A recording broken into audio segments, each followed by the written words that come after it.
नमस्कार, स्वागत है आपका। आप देख रहे हैं देवभूमि में, आपके साथ ऐसी फातिमा। ये खबरों की ओर बढ़ते और सबसे पहले बात करेंगे कोरोना वायरस की। उत्तराखंड में 24 घंटे में कोरोना संक्रमितों की संख्या बढ़ी है। इस वक्त की अहम जानकारी आप तक पहुंचा रहे हैं। 24 घंटे में रिकॉर्ड 9,642 कोरोना के केस सामने आए हैं। उत्तराखंड में 24 घंटे में 137 लोगों की मौत भी हुई है। उत्तराखंड में 24 घंटे में 4,643 लोग ठीक भी हुए हैं। उत्तराखंड में कोरोना के 67,691 एक्टिव केस हैं, तो वहीं कोरोना से अब तक 3,430 लोगों की मौत हो चुकी है। देहरादून में कोरोना के 3,989 नए केस हैं, तो वहीं नैनीताल में कोरोना के 1,342 नए केस सामने आए। उधम सिंह नगर में कोरोना के 1,286 नए केस सामने आए। हरिद्वार में कोरोना के 531 नए केस सामने आए। अल्मोड़ा में कोरोना के 365 नए केस सामने आए। टिहरी गढ़वाल में कोरोना के 325 केस सामने आए। चमोली में कोरोना के 314 केस सामने आए। चंपावत में कोरोना के 214, पौड़ी गढ़वाल में कोरोना के 196 केस सामने आए हैं। तो कोरोना का मामला उत्तराखंड में बढ़ रहा है। उधम सिंह नगर में कोरोना के 1,286 नए मामले सामने आए और सबसे ज्यादा कोरोना हावी हो रहा है राजधानी देहरादून में। देहरादून में 3,000 रिकॉर्ड 3,000 से भी ज्यादा केस सामने आए। 4,000 तक छूने को आए हैं ये केस। तो इस वक्त की अहम जानकारी आपकी टीवी स्क्रीन पर।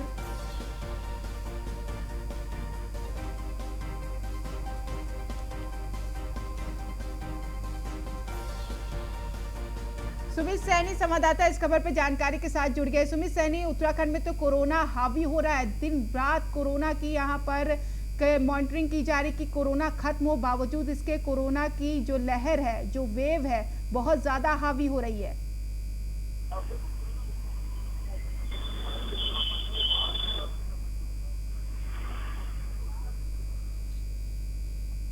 नहीं रुकने का नाम ले रही, क्योंकि जब से कोरोना कर्फ्यू लगाना शुरू किया है तब से 3,500 उत्तराखंड में कोरोना पॉजिटिव आ रहे थे डेली के। लेकिन आज की बात पिछले 24 घंटे में बात करें तो पिछले 24 घंटे में 9,000 से ऊपर का कोरोना पॉजिटिव संक्रमित उत्तराखंड में आए हैं। सबसे ज्यादा देहरादून राजधानी के हालात बिल्कुल खराब हो चुके हैं कोरोना के चलते। यहाँ पर राजधानी में लगभग 4,000 के आसपास कोरोना पॉजिटिव आए हैं। और हरिद्वार में से अच्छी खबर आ रही है। हरिद्वार में अब 700 से कुछ, जहां पर 1,500 के आसपास कोरोना पॉजिटिव थे, लेकिन अब 700 के आसपास यहां पर कोरोना पॉजिटिव आ रहे हैं। लगातार कोरोना का संक्रमण इस तरह से बढ़ता जा रहा है। जो पर्वतीय क्षेत्रों में भी कोरोना संक्रमण का संकट गहराता जा रहा है। हालांकि सरकार के द्वारा, प्रशासन के द्वारा प्रयास किए जा रहे हैं किस तरह से इसको काबू किया जाए, लेकिन कोरोना उत्तराखंड में पूरी तरह से बेकाबू हो गया है। और क्योंकि हालांकि जो लॉकडाउन भी लगा दिया गया, हरिद्वार की बात करें, हरिद्वार और देहरादून जनपद में पूरी तरह से लॉकडाउन लगा दिया गया है। 12 बजे तक ही एसेंशियल सर्विस की जो सेवाएं थी, जो दुकानें थी, संस्थान थे, वही खुल रहे थे और बाकी लोगों के ऊपर आवाजाही पर भी बंद है। लेकिन कहीं ना कहीं ये जो संक्रमण है लगातार, इसका अब ये रुकने का नाम नहीं ले रहा है। कहीं ना कहीं लगातार ही बढ़ रहा है। शायद जितने भी प्रयास किए जा रहे हैं वो प्रयास भी लगभग विफल होते दिखाई दे रहे हैं। कहीं ना कहीं जो मौतों का आंकड़ा की बात करें तो वो भी मौतों का आंकड़ा भी यहाँ पर उत्तराखंड में लगातार बढ़ ही रहा है। तो आप सरकार की तरफ से, राज्य सरकार की तरफ से क्या कुछ एक्शन प्लान देख पा रहे हैं? क्योंकि यहाँ पर बेडों की भी संख्या बढ़ाई गई है, ऑक्सीजन की कमी ना हो उसको लेकर भी जरूरी प्रयास किया जा रहा है। तो आप धरातल पर क्या कुछ तैयारियां शासन प्रशासन की तरफ से देख पा रहे हैं? बिल्कुल, प्रशासन के द्वारा लगातार जो बेड की समस्या थी, जो वेंटिलेटर की समस्या है, जो ऑक्सीजन की समस्या थी, तो ऑक्सीजन को लेकर भी लगातार प्रयास किए जा रहे हैं। नए जो ऑक्सीजन के लेकर, क्योंकि लगातार समस्या थी, जो पेशेंट थे वो ऑक्सीजन की समस्या लोगों को लगातार हो रही थी। तो उसके चलते भी एक मॉनिटरिंग किए, उसके लिए नोडल अधिकारी नियुक्त कर दिए गए हैं, जिससे ऑक्सीजन की कोई कालाबाजारी ना कर सके और ऑक्सीजन सबको अवेलेबल हो सके।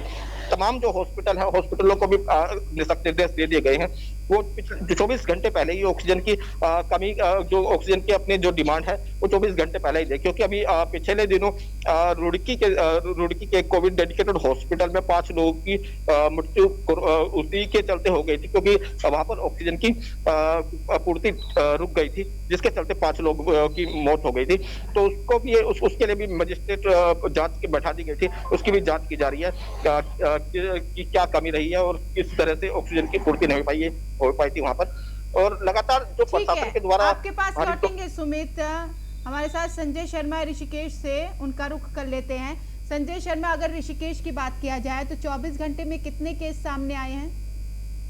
जी, यहाँ पर लगभग 325 केस 24 घंटे के अंदर आए हैं, और अगर देखा जाए तो ये बहुत बड़ी एक संख्या है छोटे से शहर के लिए। लेकिन इसका प्रकोप जिस तरह से कोरोना का बढ़ता जा रहा है, तो इस हिसाब से यहाँ की स्थिति बहुत ज़्यादा खराब होने वाली है आने वाले समय में। और देखा जाए तो देहरादून डिस्ट्रिक्ट इस वक्त पूरे हिंदुस्तान के 10 बड़े शहरों में सबसे संक्रमित शहरों में गिनती हुई है उसकी। और ये एक बहुत खतरनाक बात है, सोचने वाली स्थिति है कि अगर इस तरह से माहौल खराब होता रहेगा तो मुझे लगता नहीं है कि कोरोना रुक पाएगा। बिल्कुल, यहाँ पर संपूर्ण लॉकडाउन पर विचार करने की भी बात कही जा रही है। कहा यह जा रहा है 10 मई के बाद बड़ा फैसला आ सकता है, क्या कुछ है? जी हाँ, ऐसा लग सकता है कि 10 मई के बाद पूरा एक फुल लॉकडाउन लग जाए, जिससे कि लोगों को इस बात का एहसास हो जाए कि बाहर नहीं निकलना है। अभी भी पुलिस लगातार लोगों को रोक रही है, चालान कर रही है, उनकी गाड़ियाँ सीज कर रही है, लेकिन लोग रुकने का नाम नहीं ले रहे हैं। ये एक बहुत गलत बात है कि समाज को इस बारे में सोचना चाहिए कि इस तरह की महामारी में उनको घर में बैठने की जरूरत है, ना कि बाहर घूमने की। अब बात एम्स की कर लिया जाए तो ऐसे में एम्स में क्या कुछ तैयारी है कोविड-19 के लिए? वहां पर मरीजों की संख्या अगर बढ़ रही है तो क्या कुछ व्यवस्थाएं की जा रही हैं? एम्स में अब कोई नई व्यवस्था की तो कोई गुंजाइश वहाँ बची नहीं है, क्योंकि वहाँ फुल हो चल रहा है एकदम।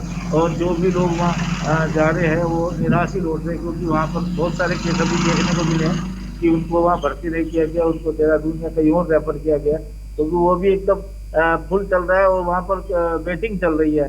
अगर कोई वहाँ गुजर रहा है या जो लोग वहाँ से ठीक होके जा रहे हैं, उन लोगों की जगह खाली होकर आगे लोगों को दी जा रही है, वरना वहाँ पर कोई गुंजाइश नहीं है।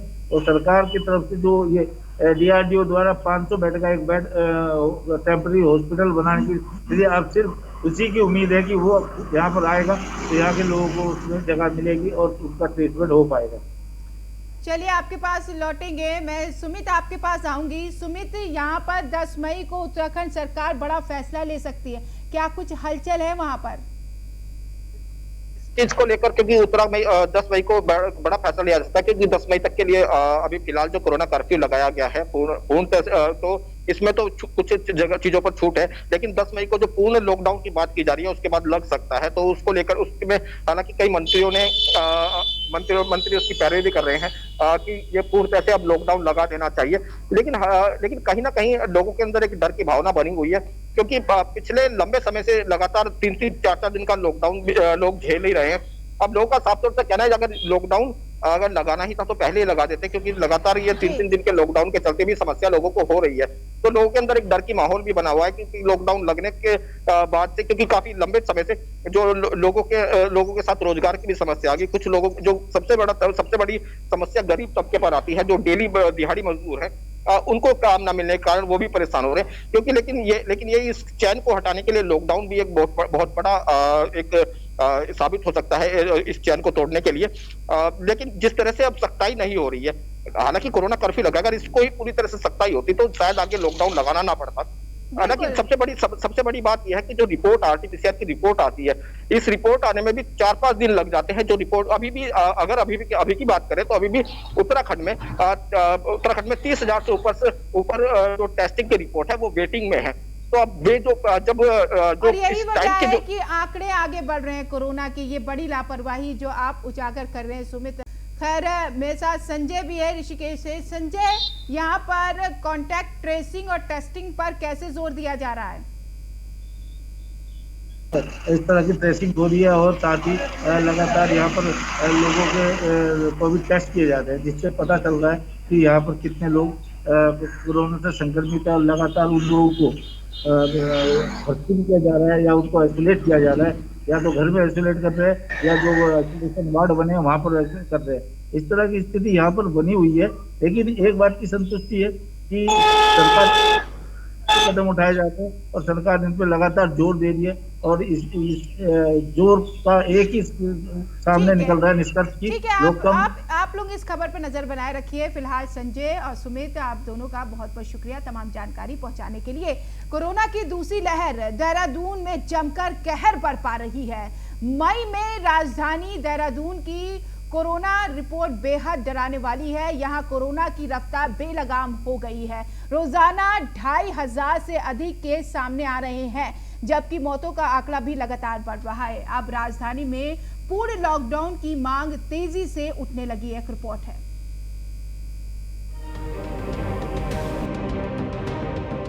उत्तराखंड में कोरोना का कोहराम जारी है। राजधानी देहरादून तो कोरोना कैपिटल बनकर उभर रही है। कोरोना की ग्लोबल हिट लिस्ट में देहरादून नंबर 1 पर चल रहा है।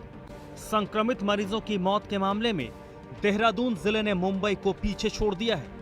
चिंता की बात यह है कि देहरादून उत्तराखंड का सबसे बड़ा कोरोना हॉटस्पॉट बनकर सामने आया है। आंकड़ों की बात करें तो देहरादून जिले की कुल आबादी 17 लाख है, जबकि मुंबई की आबादी 1 करोड़ 30 लाख से अधिक है। इसके बावजूद मुंबई में संक्रमित होने और मरने वालों की संख्या देहरादून की तुलना में काफी कम है। देहरादून जिले में पिछले 24 घंटे में रिकॉर्ड 106 लोगों की संक्रमण से मौत हुई है। देखिए, ऐसा है कि जिस रफ्तार से केसेस बढ़ रहे थे, मतलब जिस रफ्तार से 500 से 1000 हुआ या 1000 से 2000 हुआ, अभी हम 3000 केसेस कल 2000 से 3000 हुए हैं, उसमें हमें समय ज़्यादा लगा है। तो इसलिए जो कर्फ्यू की स्थिति लगाई गई है, डेफिनेटली उसका बेनिफिट जो है वो हो रहा है कि संक्रमण की दर जो है वो स्लो डाउन हुई है। जब कोई इस तरीके की चीज़ें होती, इसके पहले भी हमने सितंबर के महीने में देखा था जब वेव थी, या जून के महीने में जब लोग आए बाहर से, तो उसकी वजह से जो केसेस बढ़े थे, तो एक लेवल तक ये जाता है और उसके बाद धीरे धीरे नीचे आता है, और ये स्लो डाउन इसकी जो स्पीड है वो हुई है डेफिनेटली। एक तरफ जहां मुंबई में महाराष्ट्र सरकार ने कोरोना की बेलगाम रफ्तार को रोकने के लिए पूर्ण लॉकडाउन लगा दिया, वहीं देहरादून में कोरोना कर्फ्यू के दौरान प्रशासन और पुलिस को अनावश्यक रूप से बाहर और बाजारों में घूमने वालों पर शिकंजा कसना आसान नहीं लग रहा। ऐसे में कोरोना कंट्रोल के लिए लॉकडाउन को ही लोग आखिरी विकल्प मान रहे हैं और कह रहे हैं, लॉकडाउन लगाओ, मुंबई ना बनाओ। Sudeep Jain, News 1 India. तो देहरादून से खबर है, शासकीय प्रवक्ता सुबोध उनियाल ने दिए संकेत। कोरोना को लेकर सख्त फैसला ले सकती है सरकार। 10 मई के बाद कड़ा फैसला ले सकती है तीरथ सरकार। उत्तराखंड में लॉकडाउन लगाने की संभावना तेज होती हुई नजर आ रही है। तो कोविड रोकथाम को लेकर यहां पर फैसला लिया जा सकता है। सुदीप जैन संवाददाता खबर पर जानकारी के साथ जुड़ गए। सुदीप, 10 मई को उत्तराखंड सरकार बड़ा फैसला ले सकती है, क्या संपूर्ण लॉकडाउन की स्थिति देखी जाएगी? देखिए, बात बिल्कुल ठीक है कि वो जो उत्तराखंड में केसों में जो बढ़ोतरी हुई 3000, 4000 और कल 9000 की केस पहुंचे हैं, 10,000 को टच कर रहे हैं। मौतों का भी आंकड़ा बढ़ा है। अभी कुछ देर पहले सूत्र बताते हैं कि जो मुख्यमंत्री की वीसी हुई उसमें पुलिस की ओर से भी ये बात कही गई है कि जो कर्फ्यू चल रहा है उसमें इंजप्शन इतनी ज्यादा है, छूट इतनी ज्यादा है, किराना, फल, दूध, सब्जी, हर व्यक्ति सड़क पर है और हर व्यक्ति के अपने कारण है। हर किसी को रोकना, हर किसी का चालान करना, वाहन सीज करना आसान नहीं होगा। लॉकडाउन के संकेत भी दिए गए। इसके ठीक तुरंत बाद अभी कुछ देर पहले सुबोध उनियाल जी, जो कि शासकीय प्रवक्ता है और कैबिनेट मंत्री, उन्होंने संकेत दिए हैं कि 10 मई के बाद हम कड़ा फैसला ले सकते हैं। उन्होंने ऑन कैमरा तो लॉकडाउन जैसी बात नहीं कही, लेकिन ऑफ द रिकॉर्ड उन्होंने लॉकडाउन की ओर ही संकेत दिया और कर्फ्यू लग चुका है। अब इसके बाद इससे सख्त फैसला लॉकडाउन के अलावा और कोई नहीं हो सकता। तो माना यही जा रहा है कि आज की वीसी के बाद बिल्कुल हर तरफ से मंत्री भी ये चाह रहे हैं कि संपूर्ण लॉकडाउन लगे ताकि हालातों पर काबू पाया जा सके। चलिए सुदीप, बहुत शुक्रिया तमाम जानकारी के लिए। कोविड प्रभारी मंत्री गणेश जोशी ने विकासनगर के विधायक मुन्ना सिंह चौहान, मुख्य चिकित्सा अधिकारी और चिकित्सा विभाग के अन्य अधिकारियों के साथ डाक पत्थर के GMVN गेस्ट हाउस का निरीक्षण किया। इस दौरान विकासनगर, कालसी, चक्राता, साथ ही जौनसार के क्षेत्र के नागरिकों को स्थानीय स्तर पर ही कोविड उपचार सुविधा उपलब्ध करवाने और देहरादून नगर के अस्पतालों पर मरीजों के लगातार बढ़ रहे दबाव को कम करने के लिए उपलब्ध विकल्पों को देखा गया। कैबिनेट मंत्री गणेश जोशी ने बताया है कि कोरोना के महामारी के इस मुश्किल समय में पूरे जौनसार क्षेत्र की जनता को स्थानीय तौर पर कोविड चिकित्सा सुविधाएं उपलब्ध करवाने के लिए लगातार प्रयास जारी है।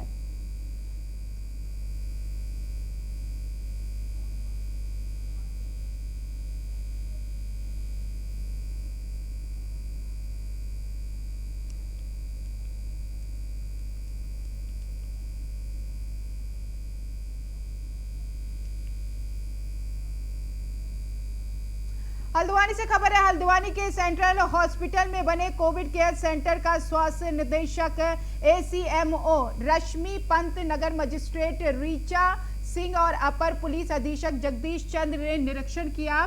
सभी अधिकारियों ने कोविड केयर सेंटर में कोरोना को लेकर तैयारियों का जायजा लिया। वहीं कोविड केयर सेंटर में कुछ लापरवाही देखने पर नगर मजिस्ट्रेट रीचा सिंह ने बताया है कि रिपोर्ट बनाकर शासन को भेजी जाएगी और रिपोर्ट के बाद ही कोई कार्रवाई की जाएगी।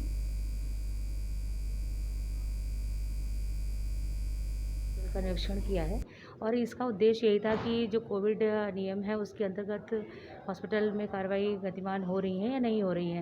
इसी क्रम में अभी आपने जो बात कही है कि बायो वेस्ट को लेकर, तो निश्चित ही उसके लिए उनको लिखा जाएगा, उनसे स्वास्थ्य विभाग द्वारा उनसे स्पष्टीकरण भी इस संबंध में लिया जाएगा, क्योंकि पहले तो संक्रमण रोकने के लिए उन्हें भी पूरी तैयारी सुनिश्चित करनी चाहिए। और जो भी यहाँ स्टाफ है, अगर उसने ग्लव्स वगैरह नहीं पहना है तो उसके लिए भी उनको निर्देशित किया गया है और बाकी व्यवस्थाओं को देखने के लिए ही इस टीम के आने का उद्देश्य था। आज स्वास्थ्य विभाग, प्रशासन और पुलिस की एक संयुक्त टीम निरीक्षण के लिए सेंट्रल हॉस्पिटल आई है। यहाँ पे कुछ व्यवस्थाएं देखनी थी, जिसमें कि एक तो जो एडमिनिस्ट्रेटिव इस समय हम लोगों का को देखना है कि कितने बेड्स अवेलेबल हैं इनके और कितनी पोर्टल पे दिखाई जा रही है, उसको चेक करना था। दूसरा, जो मरीज़ हैं उनको किस तरह का इलाज मिल रहा है, उसको चेक करना था। और एक जो जनरल यहाँ पे जो पेशेंट्स हैं उनके जो इंफॉर्मेशन सिस्टम है, उनके तीमारदारों को क्या सुविधाएं दी जा रही हैं, उसको चेक करना था। हमने अंदर जाकर काफ़ी पेशेंट से बात की और ये पता किया कि उनको कैसी सुविधाएं मिल रही हैं। लगभग जितने पेशेंट्स थे सभी के द्वारा ये संज्ञान में लाया गया कि बहुत अच्छे किस्म की यहाँ पे उनको सुविधाएं मिल रही हैं, अच्छा इलाज मिल रहा है। काफ़ी पेशेंट्स अपने इलाज से खुश हैं और कुछ स्वस्थ होकर। पहली बात तो ये स्पष्ट करना चाहती हूँ कि यहाँ कमियाँ निकालने नहीं आए थे, हम ये देखने आए थे जो भी गैप है, अगर कोई गैप है भी तो उसको कैसे सॉल्व किया जाए। और जो चीज़ें दिख रही हैं, हम ये भी जानना चाहते थे कि जो हमारे पोर्टल में बेड शो होते हैं या जनता तक जो हम पहुंचाते हैं कि आज इस अस्पताल में इतने बेड वैकेंट है, उसकी स्थिति क्या है। तो जैसा हमने यहाँ पे देखा, यहाँ पर 56 बेड हैं इनके पास और 5 बेड का ये ICU रन करते हैं कोविड को लेके। तो सभी बेड में मरीज हैं और एक आध जो अभी डिस्चार्ज होने वाले हैं वही वैकेंट होंगे। एक इनका ICU में एक पेशेंट कल एक्सपायर हुआ अनफॉर्चुनेटली, तो उसकी जगह पर आज दूसरा मरीज आ गया है। तो इस तरह से बेड तो सारे ऑक्यूपाइड ही हैं। तो खबर देहरादून से, उच्च शिक्षा विभाग का बड़ा फैसला सामने आया। अब निजी कॉलेजों में भी गर्मी की छुट्टी है।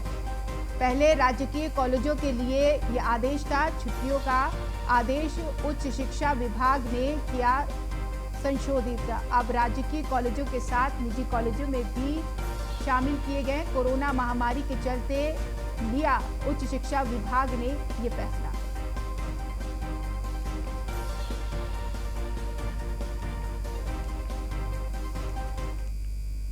तो खबर ये पौड़ी से है। दरअसल नगर पंचायत सतपुली और यहां पर आसपास के ग्रामीण क्षेत्रों में कोरोना काल के समय में थाना सतपुली की ओर से लगातार कोरोना वॉरियर्स की भूमिका में काम किया जा रहा है। एक तरफ जहां लोगों के लिए दिल्ली से दवाएं मंगवाने की बात हो या फिर लोगों के लिए रात भर एम्बुलेंस की सुविधा देने की बात हो, ऐसी सभी सुविधाएं देने के लिए सतपुली पुलिस हमेशा से ही आगे रही है। तो वहीं पुलिस से 76 वर्षीय बुजुर्ग की मौत पर परिवार की ओर से अंतिम संस्कार के लिए मदद मांगी गई थी, जिस पर पुलिस टीम द्वारा पीड़ित परिवार की मदद की गई और अंतिम संस्कार करने में पूरी मदद की गई। सुबह हमें कस्बा सतपुली से एक बुजुर्ग की मृत्यु की सूचना उनके परिजनों द्वारा दी गई थी, जिसके अनुसार उन्होंने हमसे अपने पिताजी के अंतिम संस्कार के लिए मदद का आग्रह किया था, जिस पर हम लोग अपनी पुलिस टीम के साथ तत्काल मौके पर गए हैं, जहां पर हमने उनके मृत शरीर को उनके परिवारजनों के सहयोग से वहां से निकाला है और जो स्थानीय घाट जहां सतपुली में है दंगलेश्वर घाट, वहां पे उनका अंतिम संस्कार हमारी पुलिस टीम के साथ किया। तो फल सब्जी विक्रेताओं के खिलाफ ओवर रेटिंग को लेकर मिल रही लगातार शिकायतों पर डोईवाला उप जिला अधिकारी लक्ष्मी राज चौहान ने अपनी पूरी टीम के साथ चेकिंग अभियान चलाया।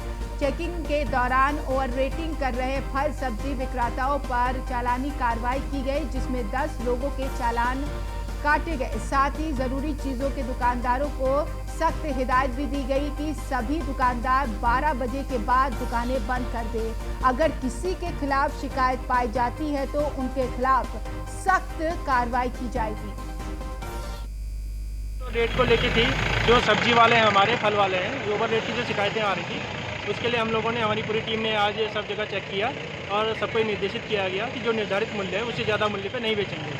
और इसमें 10 लोगों का हमने चालान किया जो उसका ओवर रेट करते हुए पाए गए। इसके अलावा सभी को ये निर्देशित किया है कि 12 बजे का जो टाइम है 12 बजे दुकानें बंद हो जानी चाहिए। लोगों से अपील है कि सब अपने घरों में रहें और अति आवश्यक कार्य होने पर ही बाजार आएँ, और बाजार जब भी आएँ तो मास्क जरूर पहनें। और फिलहाल इस बुलेटिन में इतना ही। नमस्कार।